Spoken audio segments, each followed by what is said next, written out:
Amém. Paz do Senhor, irmãos. Estou muito feliz de estar aqui. Apesar de não ser muito confortável, eu espero ser fiel àquilo que o Senhor depositou ao meu coração e entregar isso para vocês. Hoje nós vamos meditar juntos numa passagem da Bíblia, em João 17. João 17. Então, eu não tinha pensado num título, nenhum tema, mas o Pai Cléo, cadê ele? Ele fez uma sugestão de e eu gostei.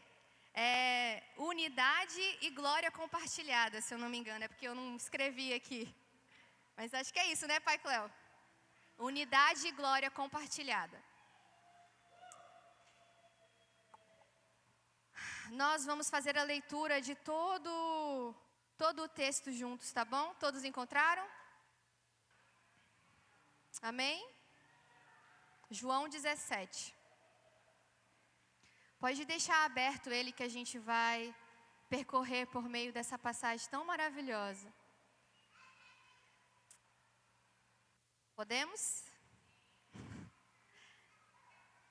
João 17. Depois de dizer essas coisas, Jesus levantou os olhos ao céu e disse: Pai, é chegada a hora. Glorifica o teu Filho, para que o Filho glorifique a ti. Assim como lhe deste autoridade sobre toda a humanidade, a fim de que ele conceda a vida eterna a todos os que lhe deste. E a vida eterna é esta: que conheçam a ti, o único Deus verdadeiro, e a Jesus Cristo a quem enviaste. Eu te glorifiquei na terra, realizando a obra que me deste para fazer. E agora, Pai, glorifica-me contigo, com a glória que eu tinha junto de ti, antes que houvesse o mundo. Manifestei o teu nome àqueles que me deste do mundo. Eram teus, tu o deste a mim, e eles têm guardado a tua palavra. Agora eles reconhecem que todas as coisas que me tens dado provêm de ti, porque eu lhes tenho transmitido as palavras que me deste, e eles as receberam. Verdadeiramente reconheceram que saí de ti e creram que tu me enviaste. É por eles que eu peço, não pelo mundo, mas por aqueles que me deste, porque são teus. Todas as minhas coisas são tuas, e as tuas coisas são minhas, e neles eu sou glorificado. Já não estou no mundo, mas eles continuam no mundo, enquanto eu vou para junto de ti. Pai Santo, guarda-os em teu nome, que me deste, para que eles sejam um, assim como nós somos um. Quando eu estava com eles, guardava-os no teu nome que me deste. Eu os protegi, e nenhum deles se perdeu, exceto o filho da perdição, para que se cumprisse a Escritura. Mas agora vou para junto de ti, e isto falo no mundo para que eles tenham a minha alegria completa em si mesmo. Eu lhes tenho dado a tua palavra, e o mundo os odiou, porque eles não são do mundo, como também eu não sou. Não peço que os tires do mundo, mas que os guarde do mal. Eles não são do mundo, como também eu não sou. Santifica-os na verdade, a tua palavra é a verdade. Assim como tu me enviaste ao mundo, também eu os enviei ao mundo. E a favor deles eu me santifico, para que eles também sejam santificados na verdade. Não peço somente por este, mas também por aqueles que vierem a crer em mim por meio da palavra que eles falarem, a fim de que todos sejam um. E como tu, ó Pai, estás em mim e eu em ti, também eles estejam em nós, para que o mundo creia que tu me enviaste. Eu lhes transmiti a glória que me deste, para que sejam um, como nós o somos, eu neles e tu em mim, a fim de que sejam aperfeiçoados na unidade, para que o mundo conheça que tu me enviaste e os amaste como também amaste a mim. Pai, a minha vontade é que onde eu estou, também estejam comigo os que me deste, para que vejam a minha glória, que me conferiste, porque me amaste antes da fundação do mundo. Pai, justo, o mundo não te conheceu, eu, porém, te conheci, e também estes reconheceram que tu me enviaste. Eu lhes fiz conhecer o teu nome, e ainda o farei conhecer, a fim de que o amor com que me amaste esteja neles, e eu neles esteja. Senhor, nós estamos aqui diante de você, com o nosso coração completamente rendido. Que pela tua graça, Senhor, e pelo teu Espírito, você nos conceda hoje a honra de compreender, de receber no nosso espírito o que essas palavras, elas representam, o que elas simbolizam para aquilo que você nos criou para ser. Por favor, Espírito, encontre um lugar em nós, onde a tua palavra será aperfeiçoada no nosso homem interior. O nosso desejo juntos aqui é te conhecer um pouco mais e ter um pouco mais de você em nós. Essa é a minha oração em nome de Jesus.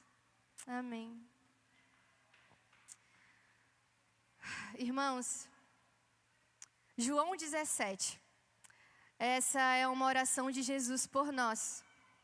E para que a gente compreenda o contexto que circunda esse capítulo, nós teríamos que voltar e relembrar os capítulos do 13 ao 16. Ali, Jesus ele está num discurso longo e muito íntimo com os seus discípulos. Ali nós temos a passagem do lava-pés, temos a ceia, ali ele começa a falar sobre o serviço, sobre a obra do Espírito, sobre permanecer, sobre a videira. E todas essas coisas, elas estão vivas na mente dos discípulos que estavam ouvindo Jesus. E aí ele termina todo esse discurso com essa oração. Nos meus estudos, eu descobri que para alguns é como se nesse momento Jesus ele estivesse entrando no Santo dos Santos. Então, tudo aquilo que a gente tem do Antigo Testamento, em Jesus, isso é preenchido de significado. Então, Jesus é essa pessoa que no seu corpo preencheu essa realidade que era só sombra no Antigo Testamento. Então, para quem não sabe, no Antigo Testamento tinha um cara, que era o sacerdote. E ele era responsável de representar o povo diante de Deus. Então, ele oferecia sacrifícios por ele e pelo povo.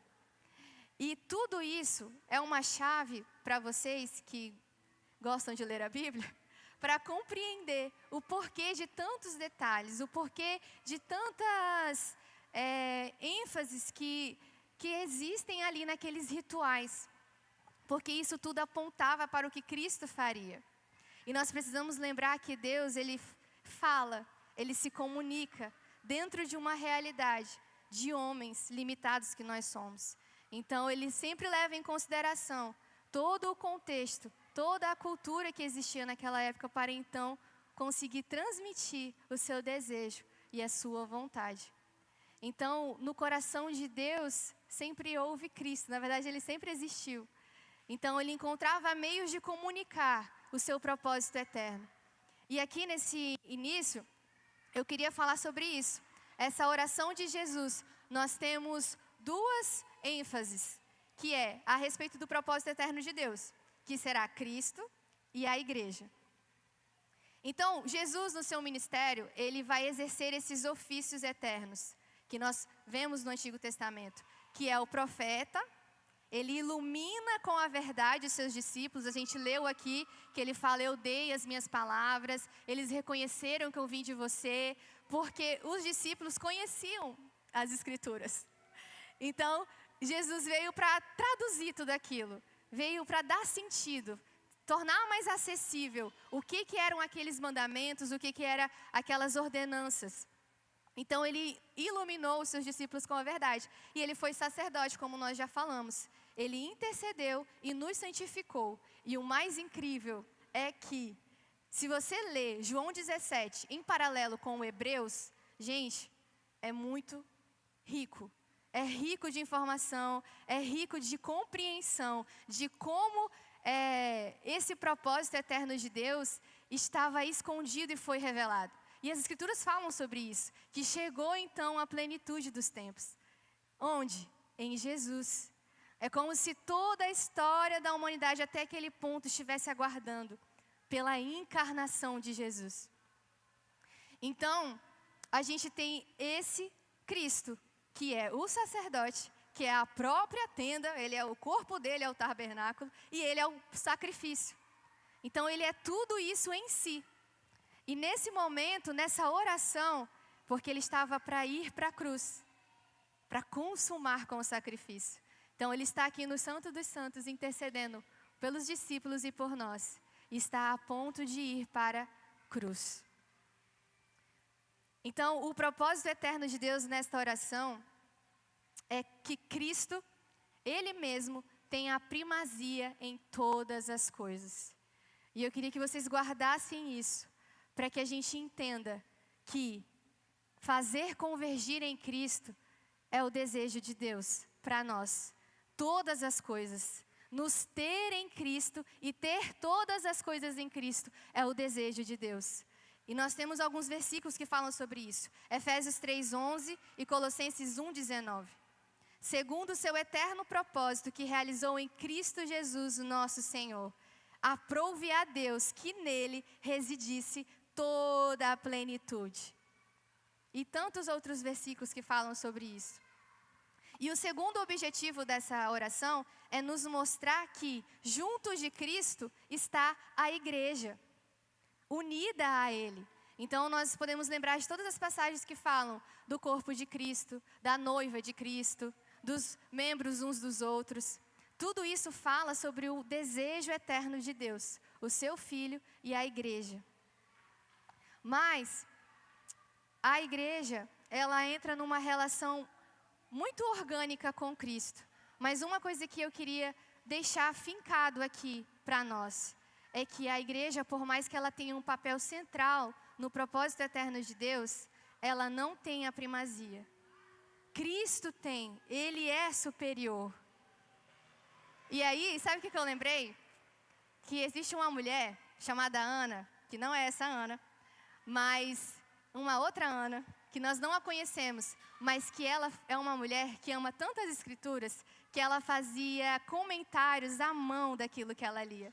E eu e a Ana, a gente guarda isso como se fosse um tesouro. E vez ou outra eu volto nesses escritos dela, muito singelos, mas tão carregados de alguém que teve a revelação de Cristo. E isso, mais uma vez, me lembra que Cristo, Ele se revela.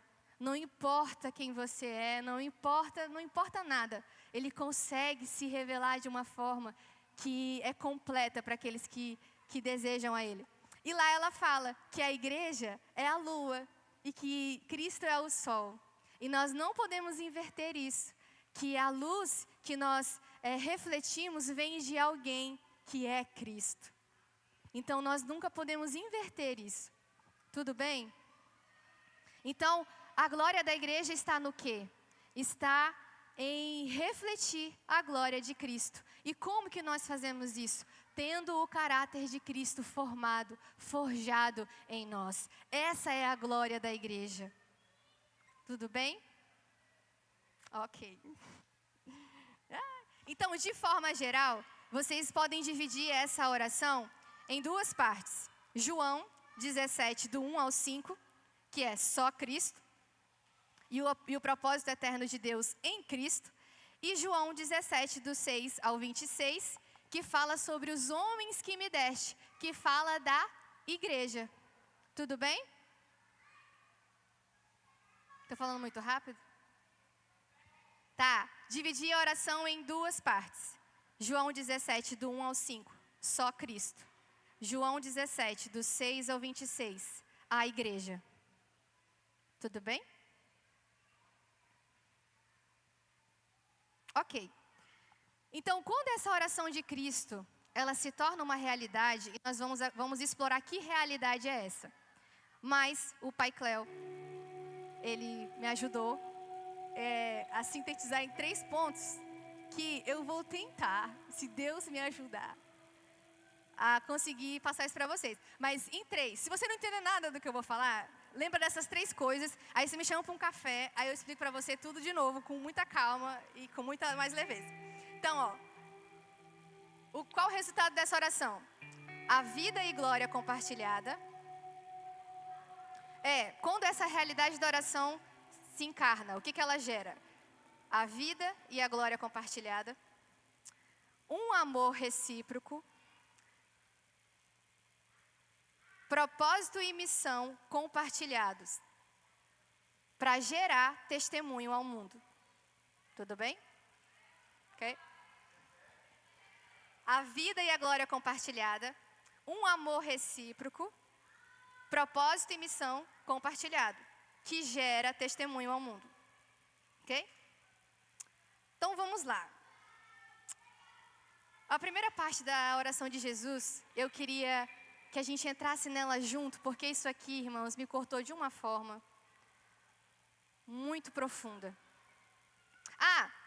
Uma coisa na dica do Pai Cléo também, porque graças a Deus a gente tem mestres nessa casa e eles conseguem traduzir as coisas de uma forma mais simples. Então, um exemplo também. João 17 pode ser comparado a um atleta que, ao final da sua corrida, ensina e passa o bastão para aqueles que vêm logo atrás. Tudo bem? Deu para entender aí? Então, Jesus é esse atleta, tá? E a gente é o que está vindo atrás. Ok. Então, tá. Cristo, a perfeita comunhão entre Pai e o Filho. Em João 17:1, a gente tem Jesus falando, Pai, é chegada a hora.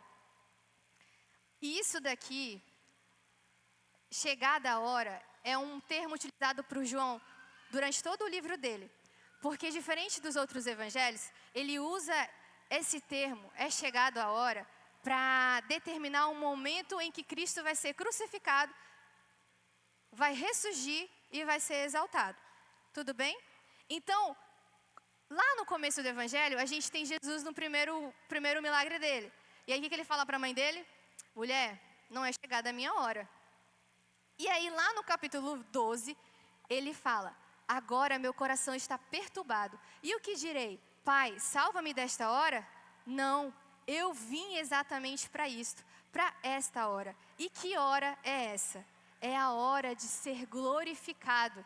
Mas pasmem, essa glorificação não é uma glorificação boa, é a crucificação, meus irmãos. É quando ele morre. Na sua morte, Deus é glorificado e ele é glorificado. Mas é porque a morte de Jesus, ela representa tanta coisa poderosa, que é por isso que Deus é glorificado. Porque quando ele morre, ele nos insere nele mesmo novamente. Na sua morte nós somos resgatados, nós somos purificados. E aquilo que nos separava dele, ali então não nos separa mais. Por isso que isso é glorioso, mas isso é um escândalo para aqueles que só conseguem ver com olhos humanos. Então é necessário uma lente espiritual para compreender as verdades espirituais. Tudo bem? Mas uma coisa que me pegou muito, muito mesmo, foi que essa glória aqui não é só a glória da consumação, mas fala de uma provisão, de uma graça que ele precisaria para suportar, ir até o fim naquilo que Deus pediu. E isso aqui, irmãos, fala muito comigo. Porque se o Senhor, Ele nos chama para algo específico, para aquilo que nós oramos hoje, para a vocação, o despertar daquilo que foi liberado de medida de graça sobre você, saiba que você vai precisar de uma graça e provisão divina para cumpri-la. Você por si mesmo não consegue. E aqui em Hebreus 2, do 8 ao 9, diz assim: todas as coisas lhe sujeitaste debaixo dos pés. Vemos, porém, coroado de glória e de honra, aquele Jesus que fora feito um pouco menor do que os anjos, por causa da paixão da morte, para que, pela graça de Deus, provasse a morte por todos. Então, quando Cristo diz, glorifica o teu filho, para que o teu filho te glorifique, aqui nós vemos essa oração, nos lembrando dessa obediência absoluta. E mais do que isso, que para ele cumprir aquilo, ele precisaria dessa provisão, que vinha do próprio Deus, para cumprir aquilo que lhe estava proposto. E vocês sabem por quê? Porque quando ele vai para a cruz, e aqui eu vou adiantar duas coisas. Duas verdades que sustentavam a vida e o ministério de Jesus. Fazer toda a vontade de Deus e contemplar continuamente a sua face. Essas são duas verdades basilares, aonde Jesus se apoiava para cumprir aquilo que Deus lhe requeriu. E quando ele chega ali, no Getsêmani, sabe o que acontece? Essas duas verdades se chocam. Sabe por quê? Porque qual que era a vontade de Deus? Trazer muitos filhos à sua glória, à sua luz, para a comunhão, para a relação. Mas, para isso acontecer, ele iria perder de vista a face do seu Pai. Por quê, irmãos? Porque nele, ele precisava ter provado a morte, para que a gente recebesse vida. Então ele precisava passar por isso, para que em tudo ele fosse perfeito, e então ele pudesse ser esse nosso intercessor, que sabe, que conhece as nossas dores. E por meio da obediência absoluta de Jesus, ele se tornou perfeito e fonte de salvação para todos aqueles que nele crê. Isso é maravilhoso demais. Isso me fascina, porque esse é o nosso Deus. Então, a única forma que Cristo podia glorificar a Deus era cumprindo toda a sua vontade. Amém? E aqui, fiz perguntas devocionais, porque as pessoas fazem isso, né? Para a gente aplicar na nossa vida. E quanto a nós, diante daquilo que nos foi revelado como vontade de Deus, temos o glorificado, cumprindo em nós toda a sua vontade? Quando a gente olha para a nossa vida e de obediência ao Senhor, nós estamos carecendo de uma graça, de uma provisão divina, para cumprir aquilo que Ele nos requeriu? E isso me lembrou, sabe do que, Ana? Sobre Paulo e Timóteo. Porque Paulo era aquele cara que orava dia e noite pelo seu filho Timóteo, porque sabia que ele corria riscos, que aquilo que ele foi chamado para fazer exigia de Deus liberar sobre ele uma graça, uma sabedoria do tipo do céu que a Mil falou. Isso não está distante de nós. Para manifestarmos o reino, irmãos, nós carecemos dessa sabedoria, dessa graça de Deus. E, enfim, esse é meu desejo para nós, que nós sejamos aperfeiçoados pela obediência.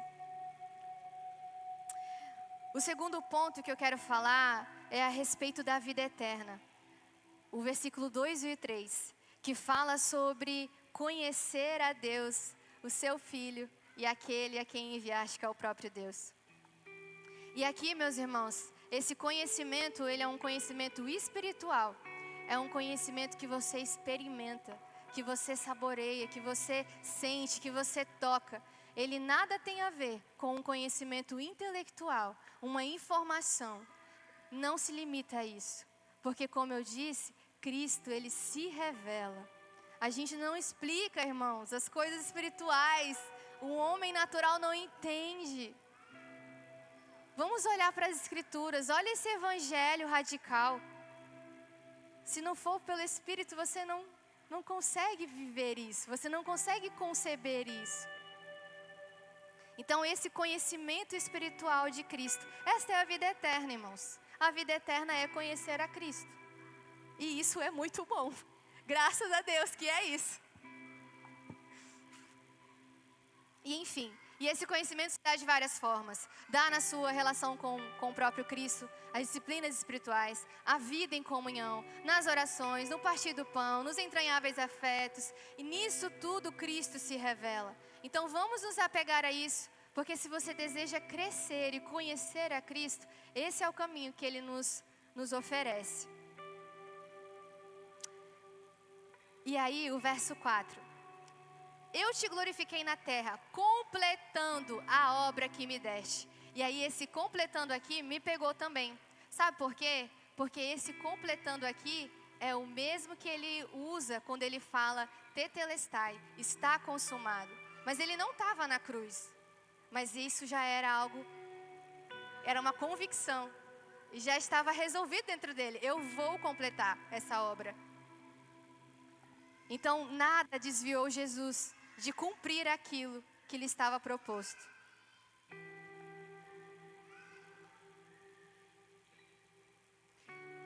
Então, mais uma vez, Jesus, ele tinha como principal objetivo fazer a vontade do seu Pai.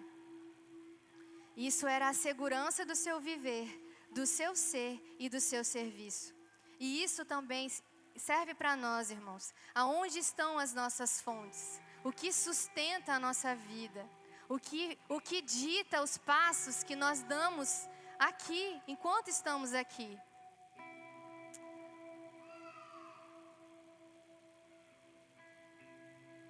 E quando eu olho para isso, mais uma vez eu me lembro que as angústias de Cristo, elas eram sempre voltadas. E com a Ana, a gente conversando percebeu que a gente é muito parecida nisso, com o nosso Senhor.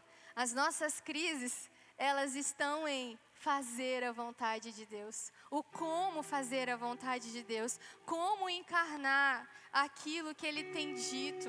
Aquilo que Ele tem liberado sobre nós, irmãos. Essa é deve ser a nossa maior preocupação. Em como realizar em nós toda a vontade do Pai. Essa tem que ser a nossa angústia. Esse tem que ser o nosso sofrimento. De padecer para que Cristo seja forjado em mim e em nós. Essa tem que ser as nossas dores. É isso que tem que tirar o nosso sono, irmãos.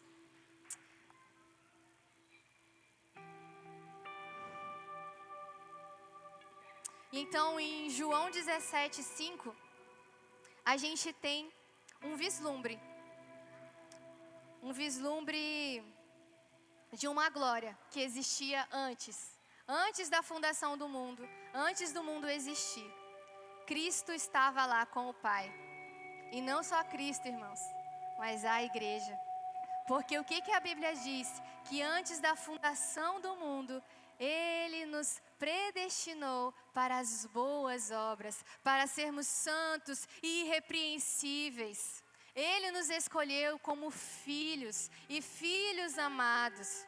Isso é poderoso demais, irmãos. Então, em João 1, nós temos ali, mais uma vez, eu vou tomar água, eu estou com sede.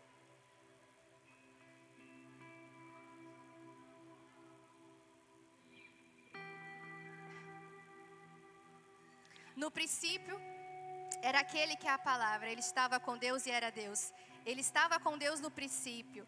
Todas as coisas foram feitas por intermédio dele. Sem ele, nada do que existe teria sido feito. Então, Cristo é a palavra, o verbo, o logos encarnado de Deus. Tudo aquilo que os homens antes de Cristo tentavam explicar, tentava demonstrar em Cristo, isso se torna uma realidade definitiva. E aí nós podemos lembrar de todas as promessas. Jeremias é uma, que não ia precisar de mais ninguém para falar sobre quem Deus era, que o próprio Espírito iria nos ensinar. E isso também fala de uma característica do nosso Deus, que Ele é esse Deus que envia o seu Filho e enviou o seu Espírito, e o seu Espírito habita em nosso meio. E diante disso, depois que a obra de Cristo é consumada, o que Ele faz? Ele envia a igreja. E isso é bom demais, porque o nosso Deus, a característica, a essência da Trindade, meus irmãos, é doar-se, é servir-se. Eles estão ali, numa harmonia eterna. Eles estão coexistindo um para o outro em amor. E isso gerou essa vontade de Deus de ter mais algumas pessoas nessa relação, que somos nós. Que somos nós, irmãos. Então, o Filho, Ele é eternamente gerado no Pai. Ele é essa expressão exata do ser de Deus, como Hebreus fala. E mais lindo ainda, né? Porque quando a gente olha para lá, ele fala sobre o fator Melquisedeque. Que assim como Melquisedeque não tinha genealogia, nem de princípio de dias, enfim, Cristo também não. Porque Ele é eterno.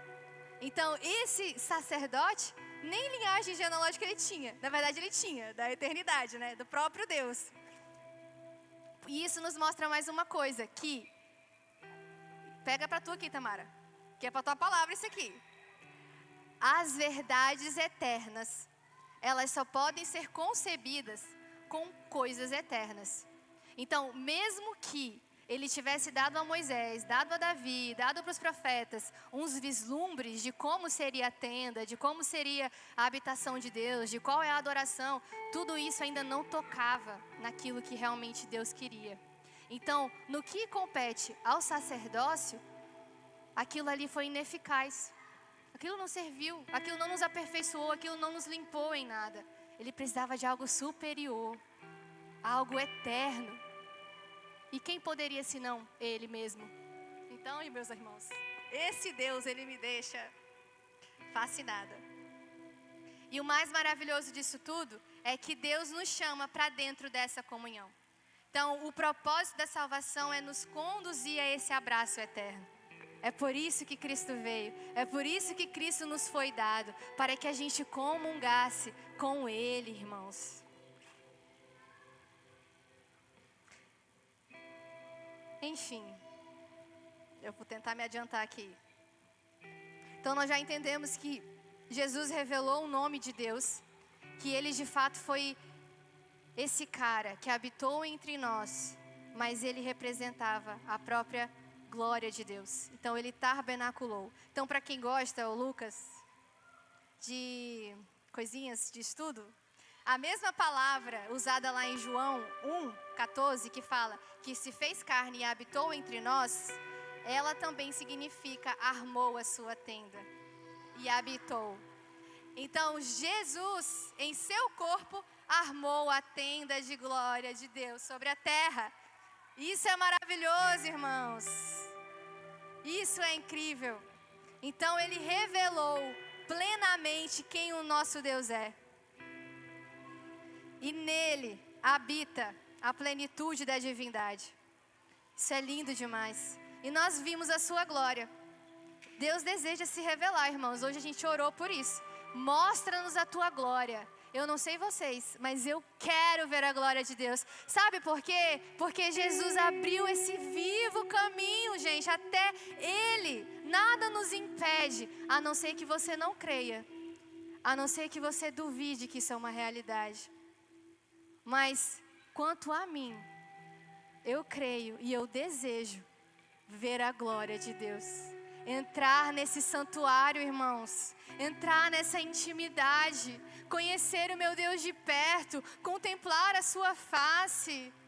Eu quero isso, irmãos, e eu quero provar isso com vocês, porque Ele nos criou para estarmos juntos, não sozinhos, mas juntos, irmãos.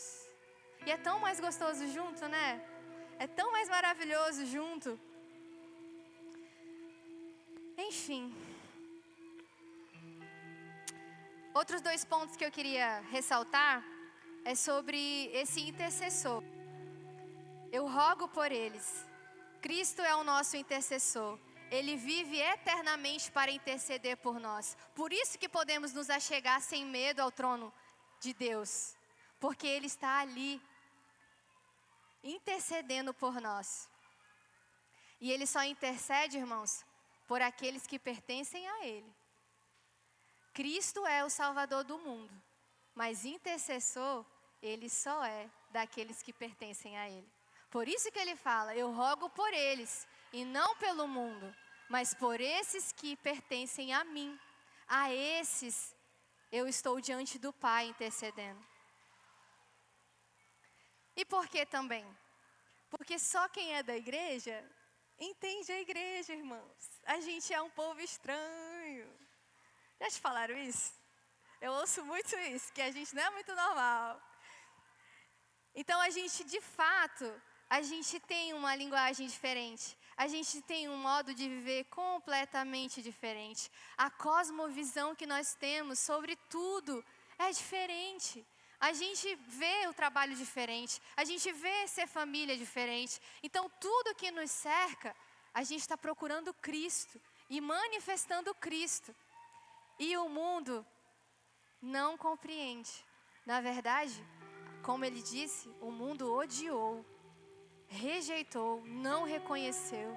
A luz estava em meio aos homens e muitos não creram, porque por vezes desejaram mais a glória dos homens do que a glória de Deus.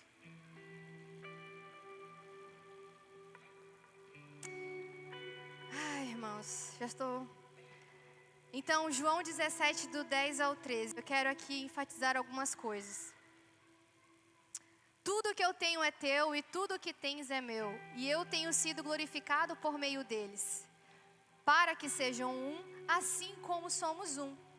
Mas digo estas coisas para que eles tenham a plenitude da minha alegria. Então vocês entenderam que quando Jesus diz, aonde eu estou, eu quero que vocês estejam também. Então, aonde Jesus está? Na comunhão da Trindade.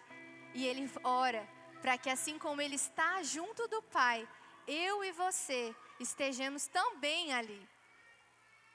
Então, essa é a posição que Deus deseja que eu e você ocupe. Desfrute, tudo bem? E aí, outra coisa que eu queria dar ênfase é sobre a alegria. Porque quando ele fala sobre estas coisas, ele faz referência lá aos capítulos 13, 14 e 16. Lindo. Leiam e sejam tocados por o que Cristo diz ali.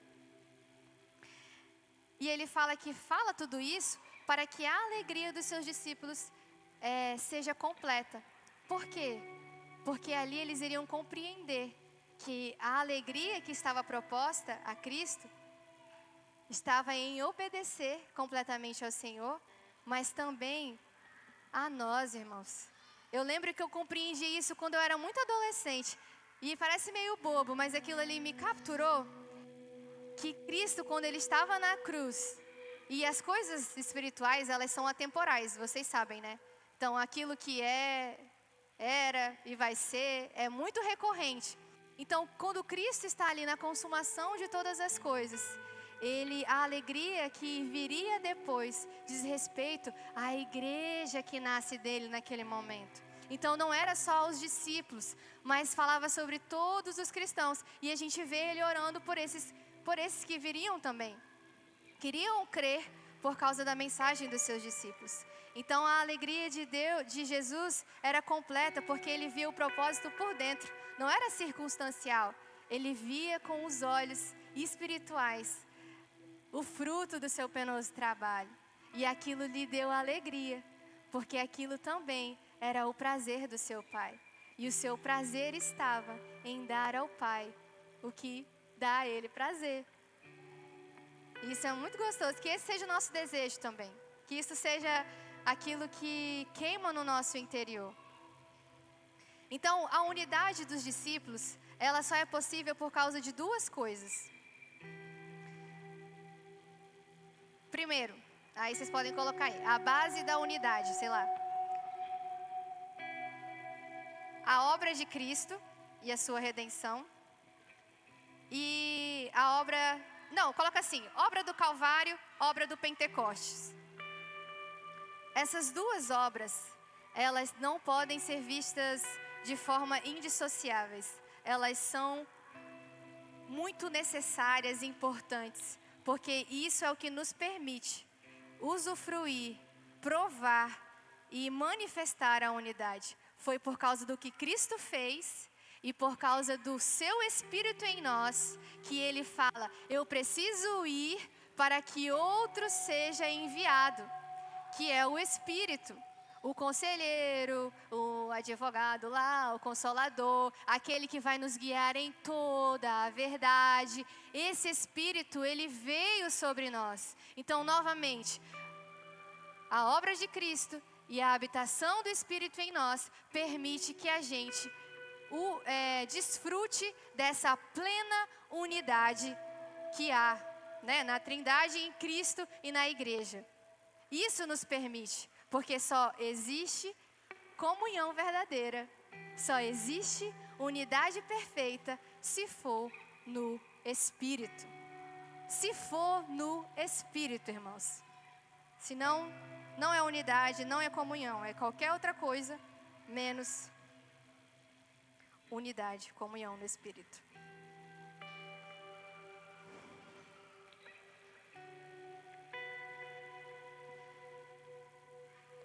Então, só para fechar da alegria, o ambiente onde a alegria ela é completa é o ambiente da obediência, tá, meus irmãos? Novamente, quero enfatizar a questão da obediência.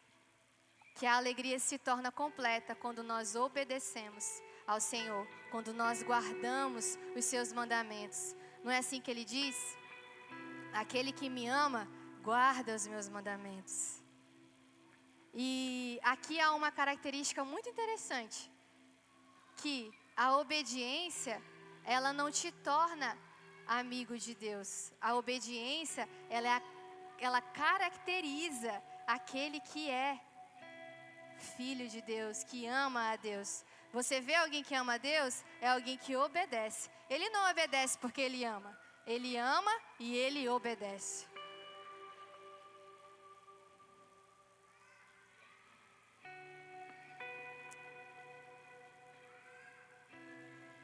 Oi, amor.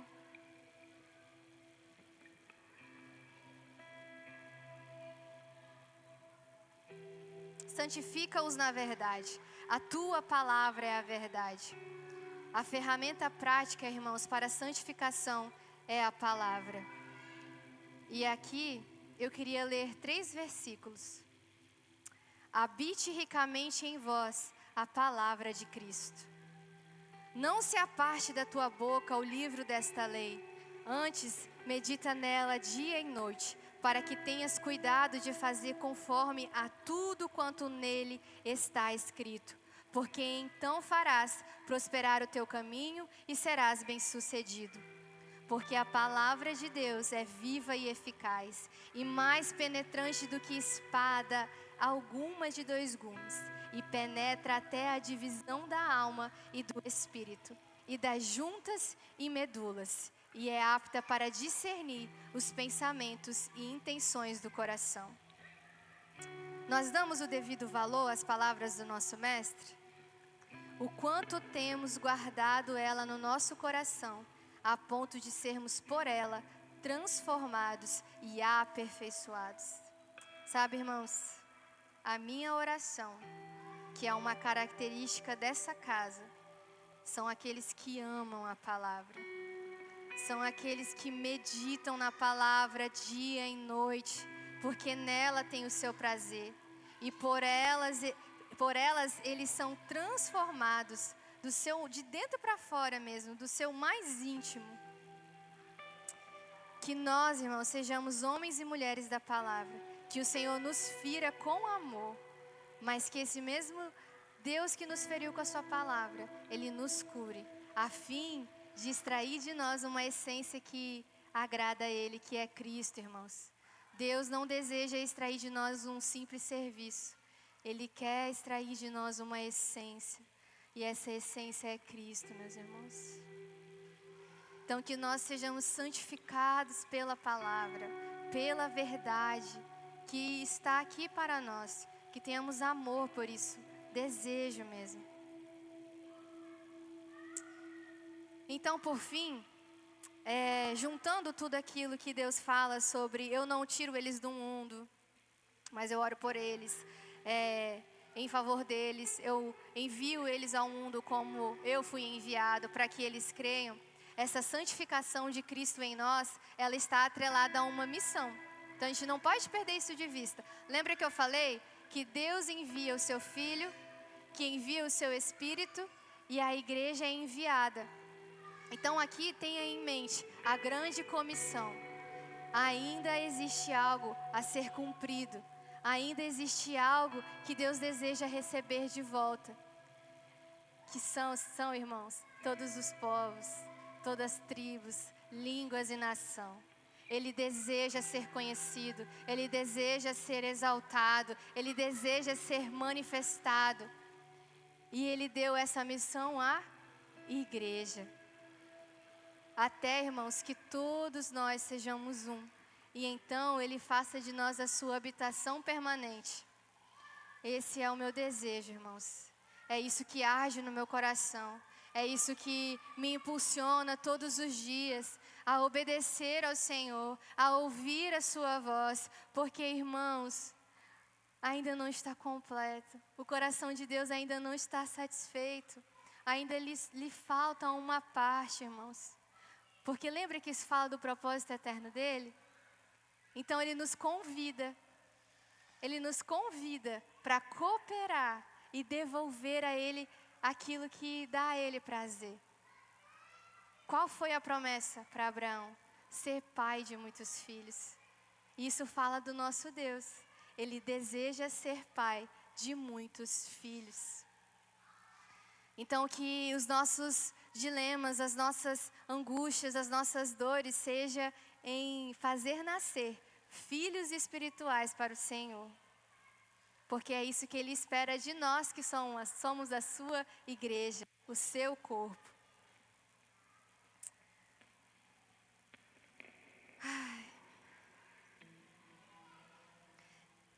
Então ali quando Cristo diz: dei-lhes a glória que me deste. Talvez seja daqui que o Cléo trouxe a unidade e glória compartilhada. Por que nos foi dada a glória, irmãos? Porque o desejo ardente de Jesus é compartilhar a sua glória com aqueles que o Pai lhe deu. Então há um desejo dele de compartilhar a sua glória conosco. Assim como João reclinou a cabeça no peito de Jesus, Ele nos convida a reclinar também a nossa cabeça no seu peito. A igreja é chamada para viver e permanecer na intimidade com o Senhor. Tudo isso para vermos a sua glória. Novamente a intimidade com o Senhor, irmãos. Para que a gente seja transformado de glória em glória, na imagem de Cristo. Então o propósito eterno de Deus é nos introduzir na comunhão da Trindade. Participar, estar unido a Ele naquilo que é o seu propósito. Que a glória de Cristo seja atraente para nós. Que seja mais desejável do que o ouro. Mais doce que o mel. Como disse John Wesley, quero só por ti viver. Seja trabalhando ou descansando. Eu quero só por ti viver. E por fim o amor. O amor que tens por mim esteja nele. Porque lá Jesus fala que com o mesmo amor que o Pai amou o Filho amou a sua igreja. Então, o amor é essa essência da Trindade.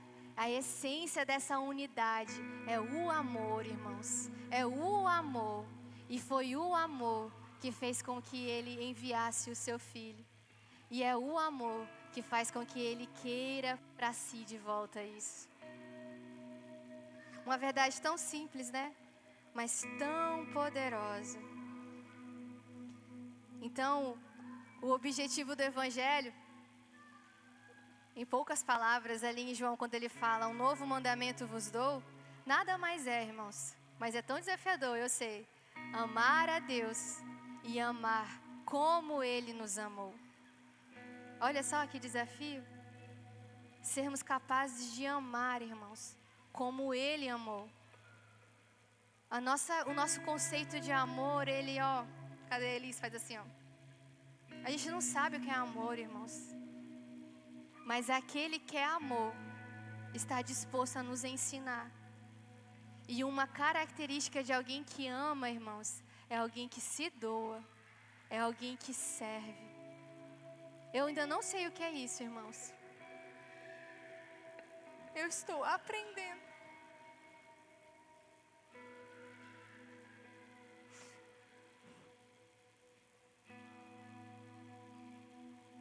Eu ainda não amo como meu Senhor ama. Mas eu tenho pedido a Ele, Senhor, me aperfeiçoa nisso. Eu quero de fato, Senhor, amar como você ama. Eu quero amar os meus irmãos com esse mesmo tipo de amor que levou você a uma cruz. Então esse amor sacrificial, que ele possa ferir os nossos corações, porque nisso está a nossa verdadeira identidade, amor, irmãos. O amor sacrificial é como se o Senhor escondesse nisso a nossa verdadeira identidade. Que quando a gente chegar lá, então alcançamos o nosso sentido de ser e existir. E mais uma vez, isso fala sobre essa relação entre Cristo e a igreja, e entre nós e os nossos irmãos. Fala sobre essa relação de Deus conosco e de nós uns com os outros, porque nós só somos completos uns nos outros. E isso é maravilhoso demais. E é essa unidade que eu persigo, irmãos, e eu quero viver isso com vocês. Eu quero saber o que é essa plena unidade. Eu quero provar, eu quero ter as nossas vidas mesmo entrelaçadas. Eu quero saber o que é esses entranháveis afetos de misericórdia. Eu quero, irmãos, que a gente chegue a esse lugar de conhecer e provar dessa unidade. Todos os que verdadeiramente professam o nome do Senhor Jesus Cristo são um nele, membros dele e membros uns dos outros. Então, mais uma vez, nós pertencemos a Ele e nos pertencemos. Então, qual que é o nosso desafio? Não é criar essa unidade, ela já foi dada a nós. Ela já existe. O nosso desafio é ser e manifestar isso. Esse é o nosso desafio. Mas sabe como que nós podemos vencer? A resposta é tão simples, mas, de novo, tão desafiadora. Amando e servindo uns aos outros. É assim que nós faremos o amor do Pai ser conhecido ao mundo. É assim que nós manifestaremos o reino de Deus. Então, como podemos dizer que amamos a cabeça se desprezamos o corpo? Como podemos dizer que amamos a Cristo se nós não amamos a sua igreja? Não tem como. Essas duas relações, elas são interdependentes, são proporcionais. E aqui vai um segredo para vocês. A dinâmica de uma espiritualidade saudável, ela está nisso, em amar a Deus e amar ao outro. Eu só posso ser em Deus se eu sou no outro. E aí, irmãos, muitos versículos falam sobre isso. Aquele que diz que ama a Deus, mas não ama o seu irmão, é mentiroso. Como eu posso dizer que ama a Deus e não o meu irmão? E tantas outras coisas. Então, essa dinâmica, ela precisa existir.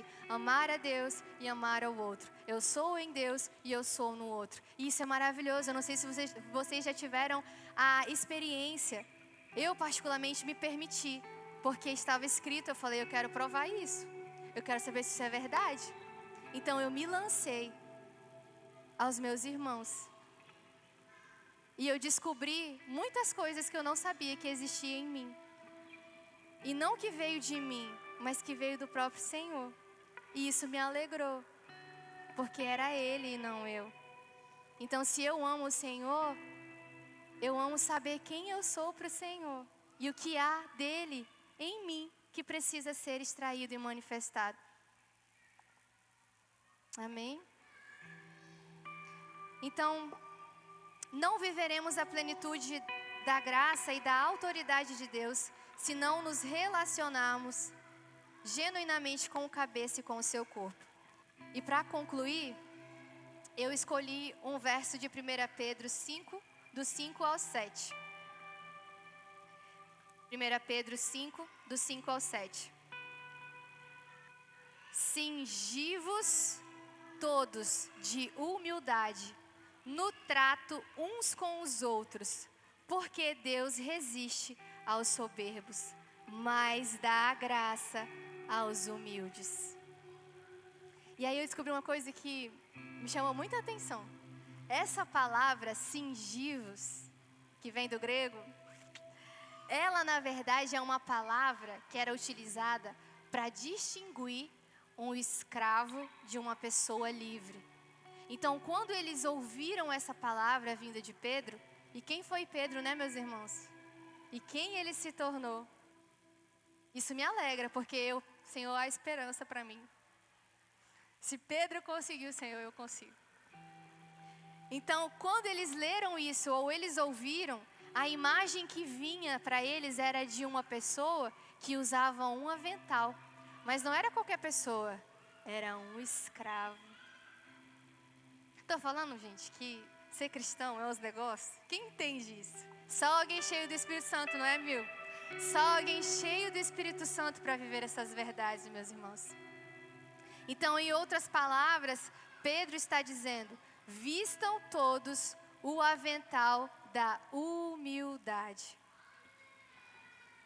Então, amar a Deus nos leva a uma postura de inteira doação e serviço ao outro. Porque isso é quem Deus é. Então, lá em João, nós temos ali Jesus, que se cingiu com uma toalha e se curvou e lavou os pés dos seus discípulos. Então, meus irmãos, se Jesus, que é o Senhor, que é Deus, se humilhou, eu acho que existe algo aqui que Ele quer nos ensinar. E que desafio, irmãos, é encarnar essa realidade. Então, servir não é algo que fazemos quando sobra tempo, nem uma fase temporária da vida cristã. Não, irmãos. Se doar e servir é uma posição permanente, voluntária e visível de quem foi lavado por Cristo e entendeu o Evangelho. Deus resiste aos soberbos, mas dá graça aos humildes. A koinonia, quem deseja saber mais sobre isso, quarta-feira nós vamos ter um ensino sobre as 7 características da igreja. E uma das palavras é koinonia, que é comunhão, comunhão verdadeira. Então a koinonia, ela não sobrevive onde há o orgulho, irmãos. Não dá. Porque o próprio Deus diz que Ele resiste aos soberbos. Mas aos humildes, vistam-se todos com a humildade. Ele concede graça. Então a koinonia, ela vai florescer aonde os irmãos se cingem de humildade no trato uns com os outros. Vestir-se de humildade é a condição também para habitar na comunhão da Trindade. É sinal de maturidade, é um fruto do Espírito e é a marca daqueles que seguem o Cordeiro que foi imolado.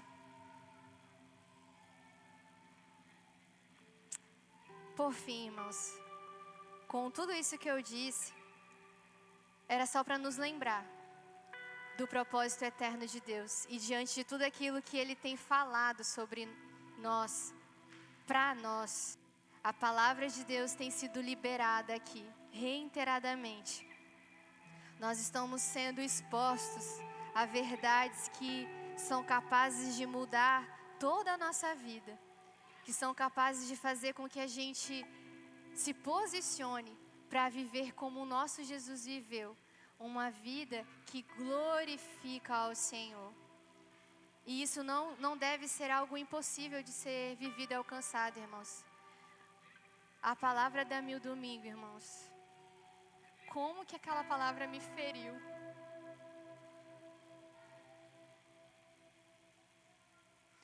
Então, irmãos, vamos juntos descobrir como manifestar a glória de Deus, como tocar a vida uns dos outros, como tocar os que estão lá fora.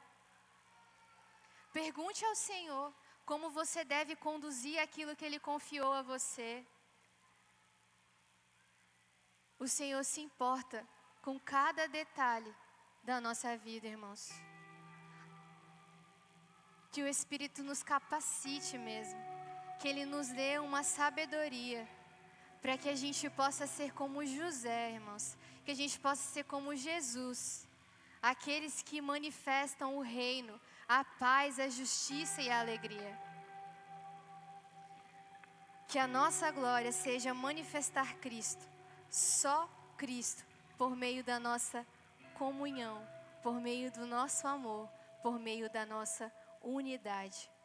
Essa é a minha oração por nós essa noite. E esse é o meu coração para vocês. Eu desejo não só saber disso aqui, mas eu desejo provar e experimentar com vocês essa plena unidade, essa glória e esse amor. Para que o mundo creia, para que o mundo veja essa natureza que há em Cristo. Para que a gente viva a plenitude que está reservada a nós. Amém?